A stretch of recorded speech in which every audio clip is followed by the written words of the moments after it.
Knowledge for Men, episode 105.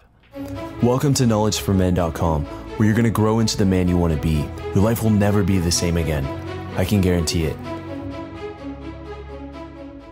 Hey guys, haven't shared it too many times, but one of the biggest epiphanies that I've ever had in my life was the first day that I started reading personal development, entrepreneurship, business books. And the day that I started reading those books, that was the day when my life changed. And ever since then, I've never stopped. So I've compiled the top 30 books and also the top 30 success quotes that every man must live by in a simple guide. You can download it for free at kfmfree.com. Again, that's kfmfree.com to really start growing in every aspect of your life.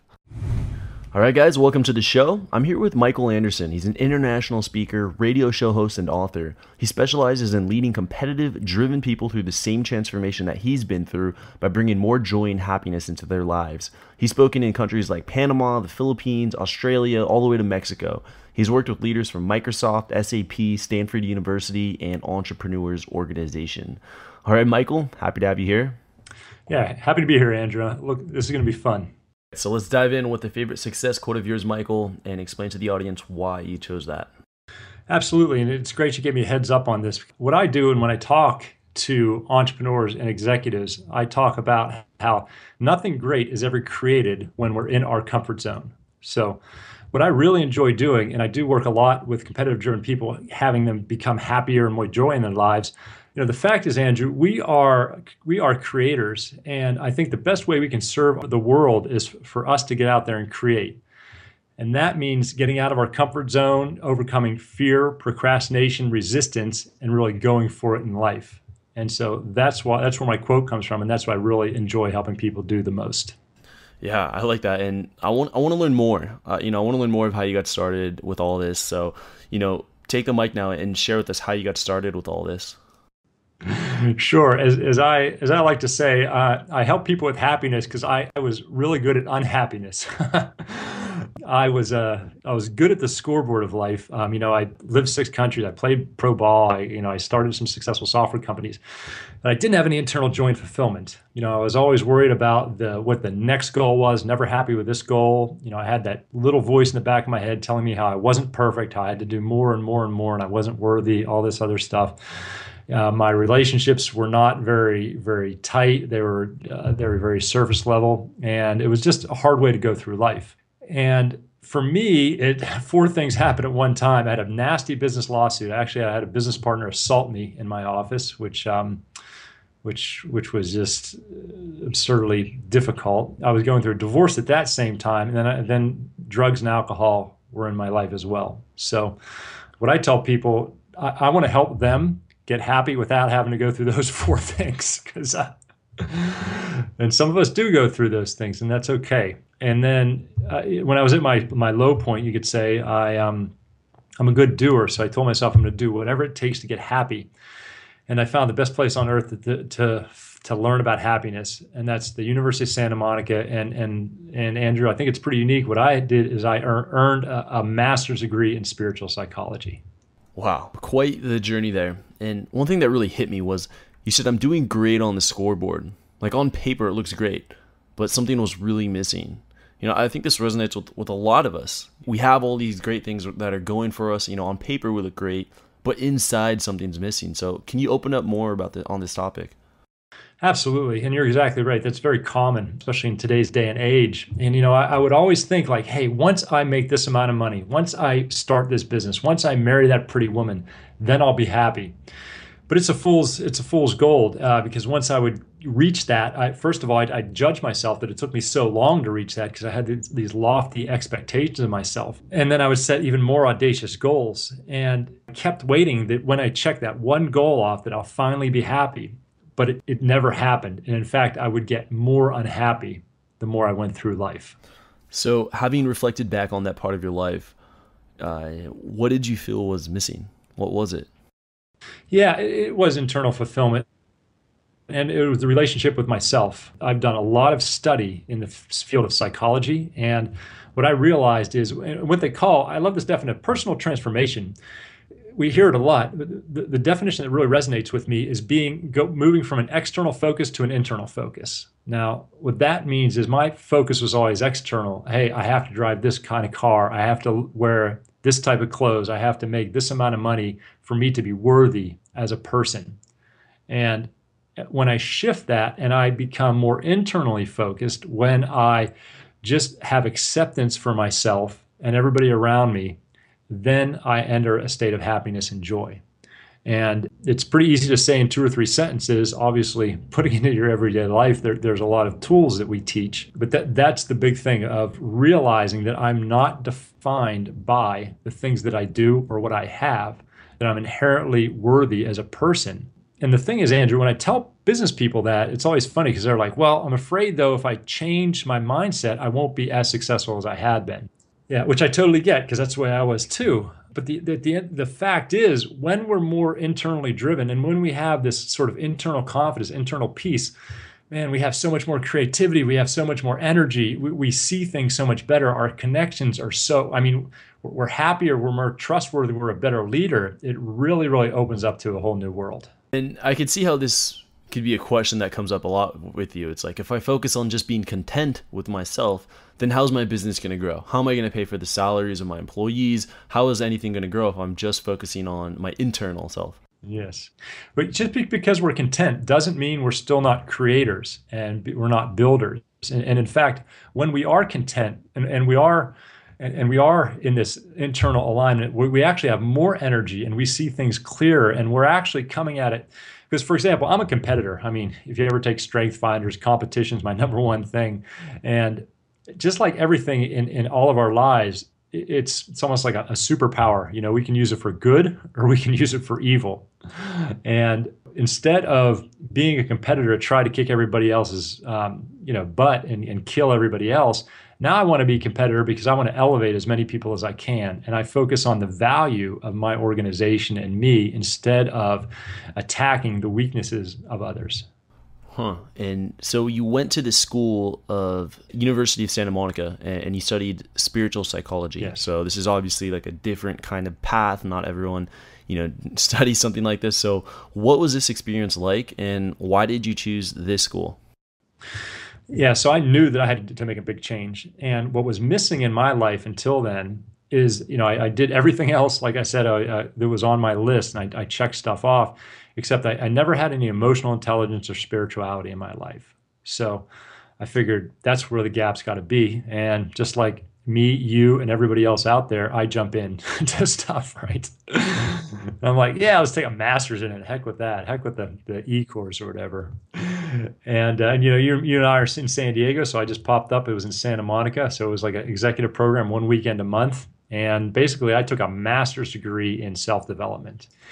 What's cool about it, it's sort of psychology from the positive, authentic, soulful place. It's nothing to do with religion. We learn psychoanalysis techniques to clear our consciousness because when the spiritual part is when we clear psychological unresolved issues, then we're more in line with our true authentic selves. And what's interesting about this program is when we learn skills, we learn to clear our own unresolved issues.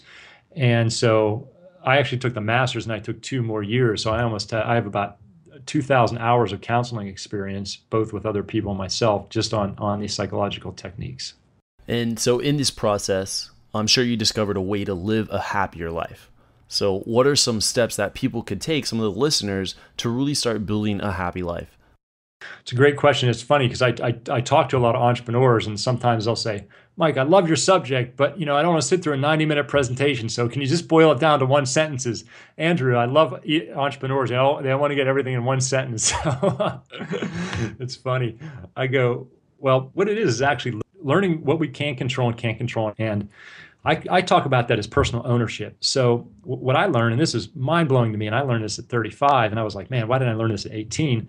That nobody can make me feel anything. So, I used to say, oh, this person pissed me off or this person made me sad. Well, that's not true. They might have done something, but my response and my reaction was anger or sadness. So by me realizing that any emotion that I have is caused, maybe it's by my consciousness or self-consciousness, all of a sudden empowered me to realize that I have control. I have control over my feelings, thoughts, and emotions. I don't have feeling over every thought, feeling, and emotion, But when I find myself in an angry position, it's up to me to move myself into a happier position. I can either blame somebody else or I can take ownership of it myself. And so what does that mean, to take ownership of that emotion? What do you mean by that? Well, it's to take ownership of the state of mind I'm in. So if I catch myself in anger, I can say, well, is anger serving me right now? Most of the time, the answer is no, and almost all the time. So I can say, what other way can I show up? Show up for this, because I can solve the problem. Normally if I'm angry, there's a problem going on.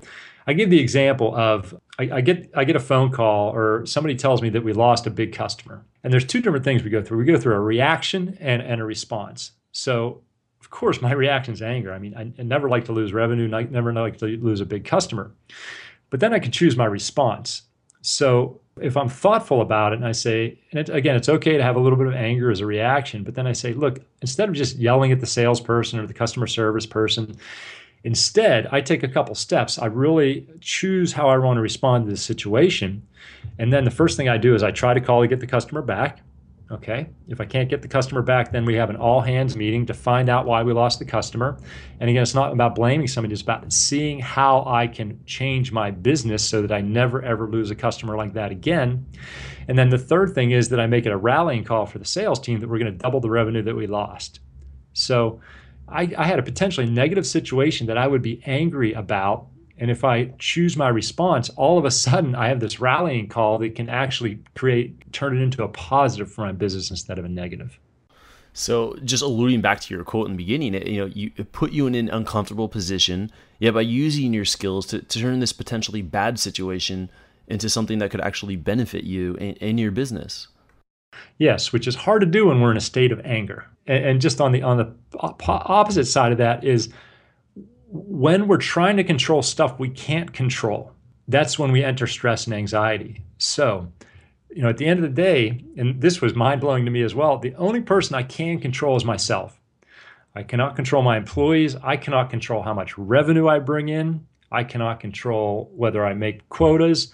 I can't influence it. And influence and control is different things because, for example, if I'm a salesperson, I cannot control whether I make those numbers or not because I can't force people to buy.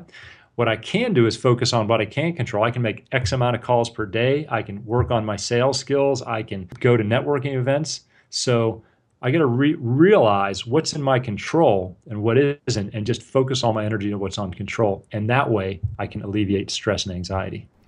Yeah, to reduce stress. I'm sure this plays a large role in moderating your stress levels and ultimately having a work-life balance that you enjoy, where you enjoy both your personal and professional life. So, I'm sure you have some strategies on this as well. Yeah, and I'll throw a deep one out there that, again, is huge, and that's judgments. And I used to find that my day had these high highs and low lows. And I don't know if you've ever experienced that, but it was like I would go through this day, I wouldn't even feel like I accomplished anything. At the end of the day, I would be exhausted.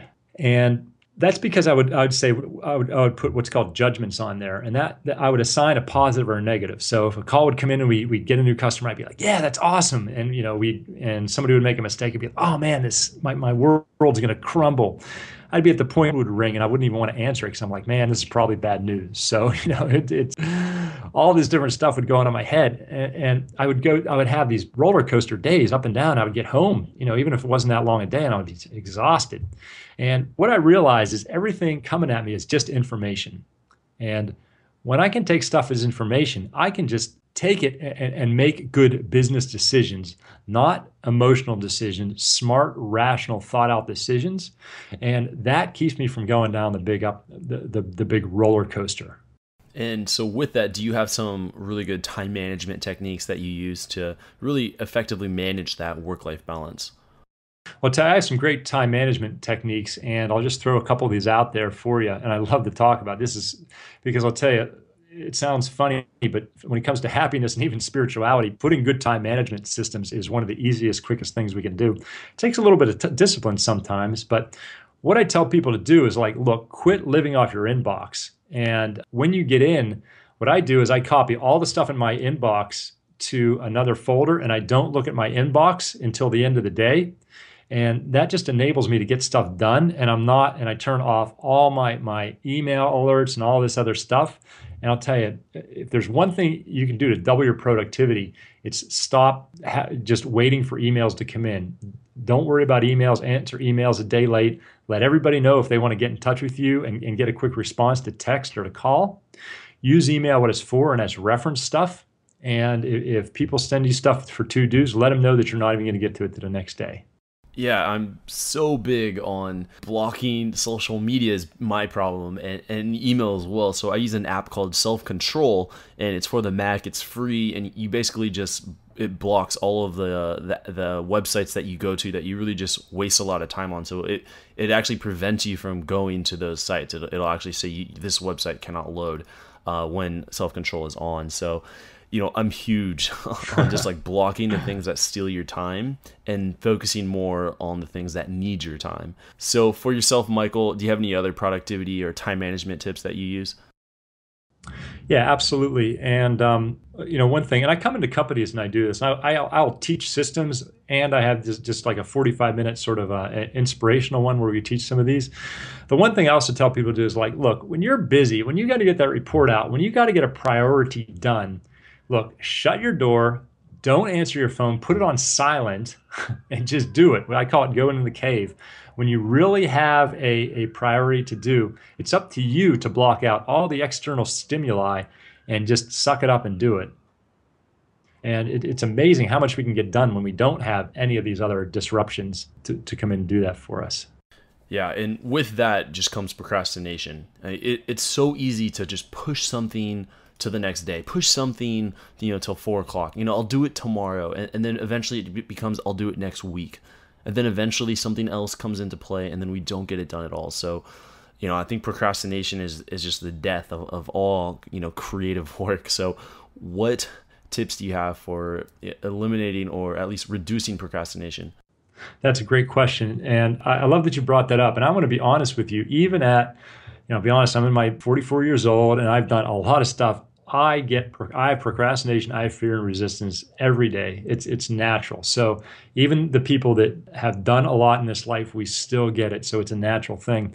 And I'll mention a little bit more. I have a book called The Experiment. It's a modern day business fable. So it's a quick, easy read. It's a story about a business owner who needs to make some life changes because he's living an unhealthy life. He's split up with his spouse and some other things. And then he goes and he finds a coach, and it follows some coaching sessions. And what the coach does is, because making changes in our life is hard, and there's a lot of psychological reasons, maybe for another episode we can go into those, but an easy way to make changes in our lives is to call a change an experiment. So by calling it an experiment, it takes the pressure off of making these big changes. And I'll give you an example. So a friend of mine, Mary, she called me up and she said, "Hey, Michael," she calls me up crying. She says, "Michael, I'm really freaked out because the doctor just told me that I'm allergic to wheat. I have to go gluten free." And I said, "Oh, well, I hear you. Why are you crying?" She said, "Well, I eat bagels for breakfast. I eat pasta for dinner. I eat sandwiches for lunch. I eat wheat. I eat what I'm now allergic to every meal of the day. So I'm really freaked out about it. How do I change every meal of my day for the rest of my life? I don't even know how to do that." So, "Mary, relax. I totally hear this is hard, but you don't have to do it for the rest of your life." She's like, "Well, what do you mean?" I said, "Look, let's do an experiment. Let's take the next 24 hours. For the next 24 hours, can you not eat wheat? Can you just do an experiment just to see what it's like, just for 24?" She's like, "Oh, I can handle a day." It's like that I can handle. So we went through, and we after a day, we had another call. She's like, "Oh my gosh, it wasn't as hard as I thought. I got to think of a better snack because I used to eat pretzels, but this is what I did for breakfast." I said, "Okay, well, now let's try an experiment."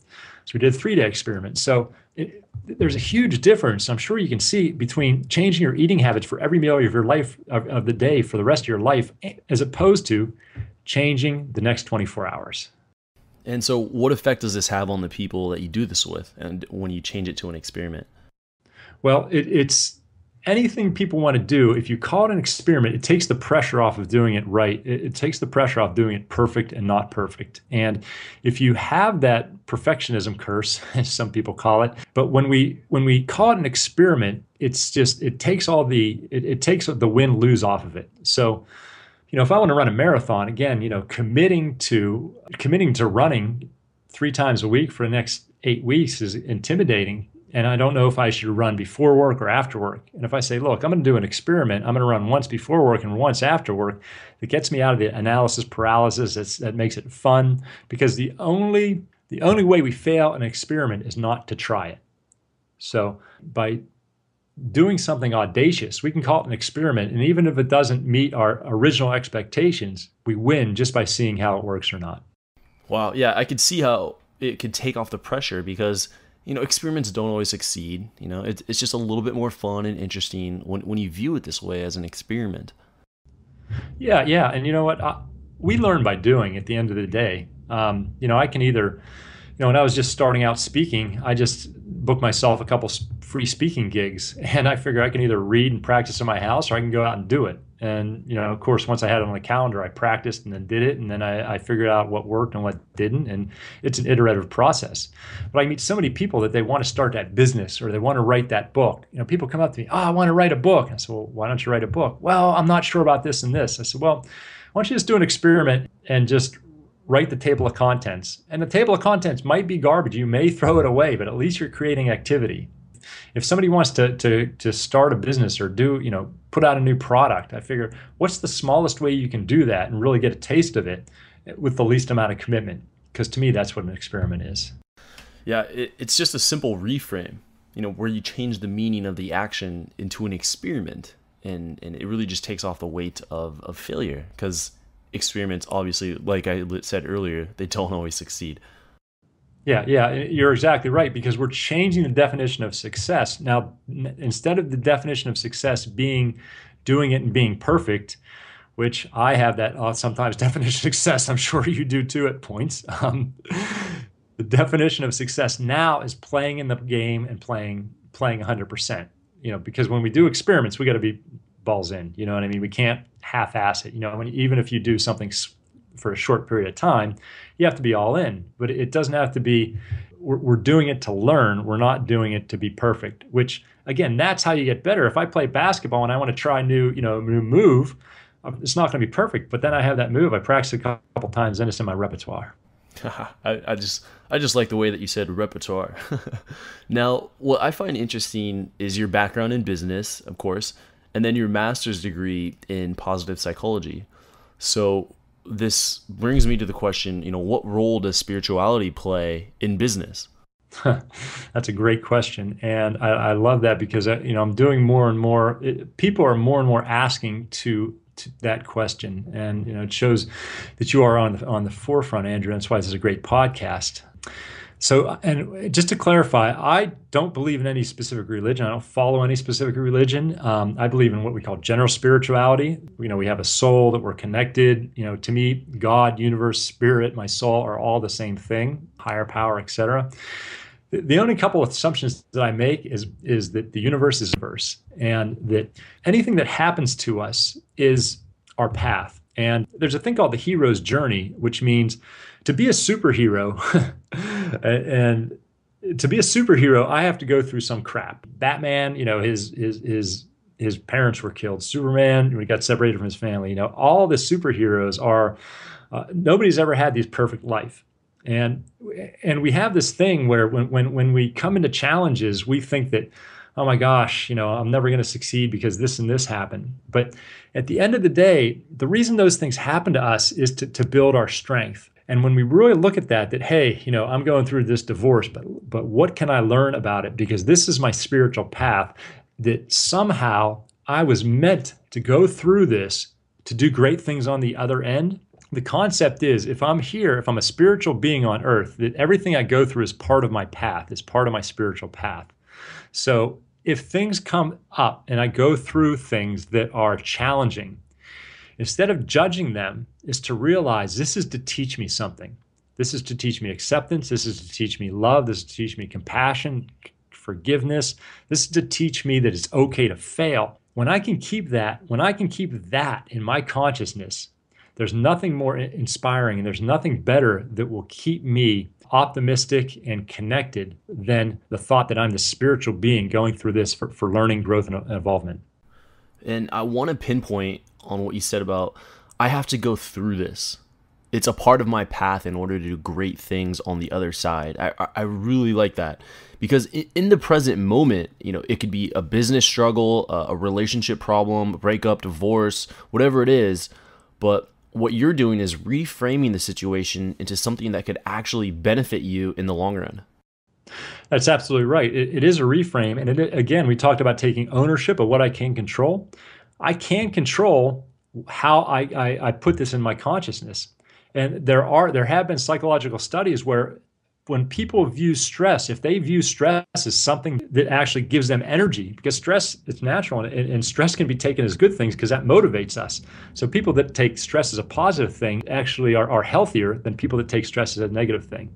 So everything in our life, Andrew, and again, this is something I learn deeper every day of how can this serve me? Why am I going through this? Imagine what am I learning? Because this is massively crappy. This must be a massive lesson. So let me learn this now, because if I don't learn it now, it's going to get harder to learn later.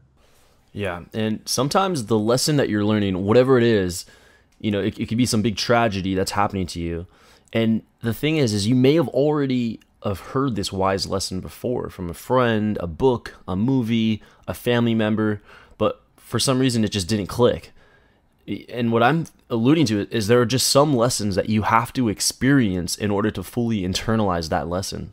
I totally agree. I mean, because otherwise we just read books and then we'd be perfect. All right. Well, I mean, books do help. I read a ton of books, but I was just saying there are just some lessons where I'm like, I already know this. Like I've already read this before. I know this lesson. Why do I have to experience this? But just sometimes you have to go through the suck. Sometimes you just have to go through the suck, and then you're like, okay, this is what it's like. I'm not going to do this again. Like, there's no way in hell I'm making this mistake again. And I like how you brought up the hero's journey, because that's really what this is about, is going on an adventure and experiencing massive obstacles and failures and just learning from them and then coming out a stronger person. Yeah, because it's, we all want this storybook life that nothing goes wrong for us. But at the end of the day, if I had a storybook life, Andrew, and you too, we wouldn't be the strong people, the strong creators that we were today. And some people say, and now we're talking real spirituality, that negative situations were created so that we could appreciate positive situations. Without black, we wouldn't understand how white looks. Without one, we can't have the other. So by going through this, and again, if we can keep that in mind, we can realize, and then we can really appreciate when we are in a better mode, how awesome that is. Because I don't know about you, but sometimes I get complacent when things are going well, and then things suck, and I'm like, man, I had it so good like 3 months ago, but I was just not even thinking about it. But that's a good grounding. Right. I mean, sometimes when you're in a tough situation, you just don't realize how good you actually had it before.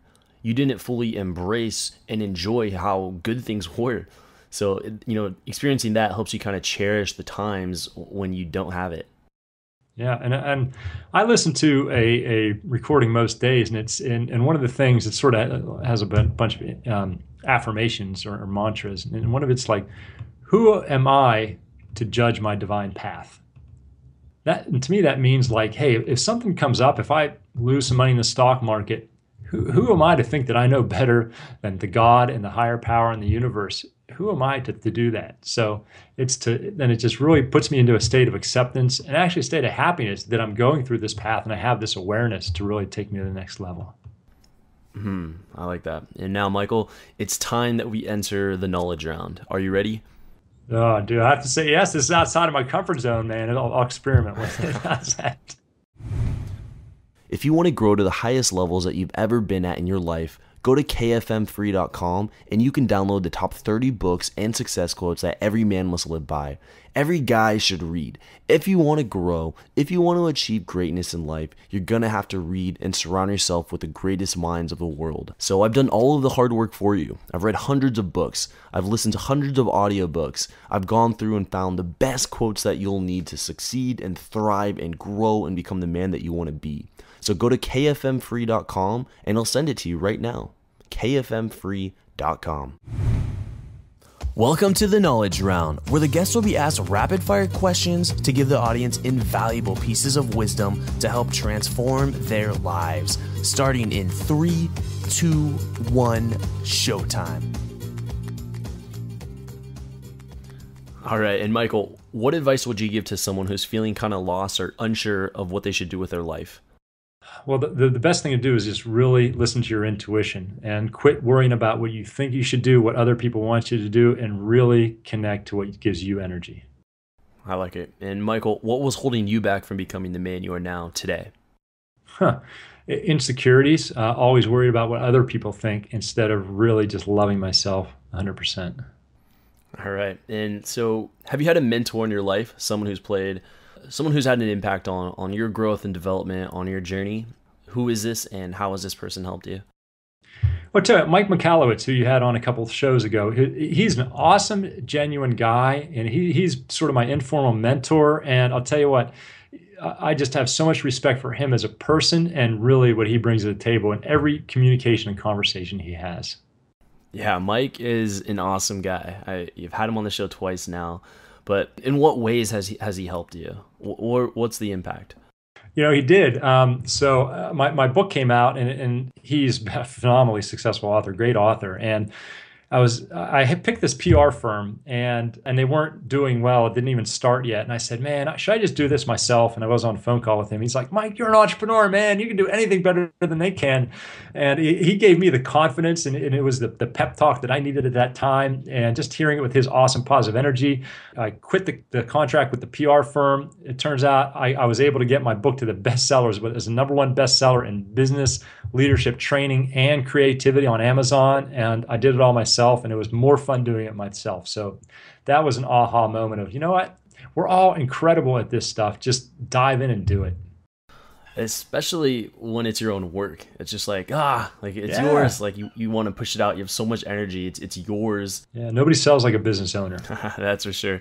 And now I have a scenario here for you, Michael. Imagine you had 60 seconds with your 20-year-old self. What would you tell him to do, and what would you tell him not to do? I would tell him just to forgive himself and to forgive all the people he's been having resentment with, and he's just perfect the way he is. Exactly the way he is. He's just perfect. And anything you would tell him not to do? Well, this is a deep question, man. This is a deep question. I would just tell him I'd tell him to do it all. Do it all. All right. And do you know of any underrated characteristic that if people would work on this, they could see massive results in their life? I know it's a theme, and I don't mean to keep repeating myself, but just don't be afraid to fail. Don't change your definition of success. Is get rid of that. I tell you, when I get to the place where I am not worried about what other people think of me, I just live to have fun. I'm so much more friendly and accessible. It's funny, I don't care about what people think, but people like me more, and people are more loyal to me, and because I'm being authentic, and it's just a great place to live. So it's just living inside of ourselves with a true love for ourselves. Yeah. Well, you said you're going to repeat yourself. It's totally fine. It's a great point that you're making. Make it again, because I'm sure not everyone got it fully. So, it was a great point. Now, just kind of reflecting back on your career and, speaking in countries all around the world, best-selling author and coach and entrepreneur, what is your philosophy on life and success? My philosophy on life and success. Well, you asked some deep questions, man. Well, my philosophy in life is just to have the best relationship I can with myself. And what I mean by that is to have complete compassion for myself. Because I realize and Andrew, this is my definition of spiritual mastery is not that I never get angry, never get sad, never get jealous. I want to minimize them, absolutely. But the fact is I'm human. To me, what spiritual mastery is when I catch myself getting down on myself. Oh, I should have done this. I should have done this. To stop that thought, to forgive myself for ever judging myself, and just to come into compassion that I'm a human, and some things I'm going to do is going to work, and some things I do is not. And my worthiness and my lovability is not based on that as I have a soul, that I'm inherently lovable and inherently worthy. That was pretty deep. Yeah, no, that was good. That was good. That was deep. Yeah. And so now that's going to conclude the knowledge on there, Michael. You made it through. So now let's look at what you're doing now. Like what are you doing now? What's getting you out of bed in the morning?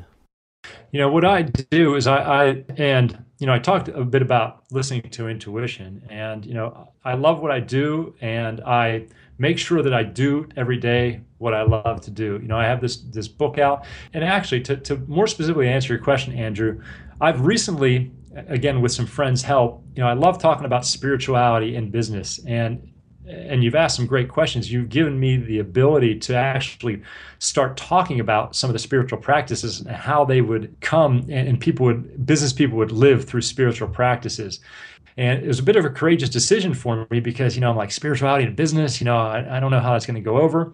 But just a week or two ago, I'm like, look, I have a unique master's in spiritual psychology, and people are starting to ask the question. So Andrew, this is one of the first forums where I've really talked openly about my spiritual beliefs and how that can really affect people. So I want to say thank you for that. And that's sort of my next step. That's not sort of, that is my next step, is to step in and be that person that starts bringing spirituality into the everyday business person's life. I like it. And I'm looking forward to the work that you're going to do. I could feel the energy through your voice here. So moving forward, how can my audience follow up with you? I love talking about this. So the main website is executivejoy.com. And it's executivejoy.com. It's facebook.com/executivejoy. And then the book, The Experiment, and it's an easy read. It's inspirational. It gets your butt moving. And that's experimenttoday.com. Experimenttoday.com. All right, Michael, thank you so much for giving me some time here today and sharing your story and lessons with my community here. I've had a great time talking to you, and this is good. I'm excited to put this one out. Thank you, Andrew. You're a great host. It's been a lot of fun, and I just hope I help some people out there. All right, guys, that's going to wrap up episode 105 with Michael Anderson. Thank you for listening to the Knowledge for Men podcast show. It's been a pleasure having you be a part of a thriving community of men who want to crush it in all aspects of life. I'm on a mission here to inspire millions of guys, and with your help, we're going to make a dent in the universe. Check out knowledgeformen.com for a ton of free content that's designed to help you live a remarkable life. Again, that's knowledgeformen.com. I hope to see you there. And always remember, 2014 is the official year of the crush, where we take action to get the life we've always dreamed of. This is your host, Andrew Farabee, and until next time, let's do it.